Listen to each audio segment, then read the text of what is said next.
Natutunaw ka ba sa basic attack heroes? Mali ang item mo. Chastise Pauldron anti-high attack speed item para sa tanks at frontline heroes. Kapag tinamaan ka ng basic attack, binabawasan nito ang attack speed ng attacker at pati attack speed cap nila sa 75% for 2 seconds. Ibig sabihin, bumagal ang damage output nila habang nasa clash ka.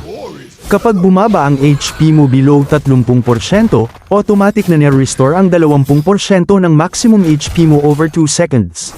May 60 seconds cooldown, pero sobrang clutch sa teamfight. Effective ito laban sa Argus, Hanabi, Muskev, at iba pang high attack speed cores. Bagay ito isama buuin kasabay ng Blade Armor, Anti-Cuirass, at Guardian Helmet para maximum sustain at defense.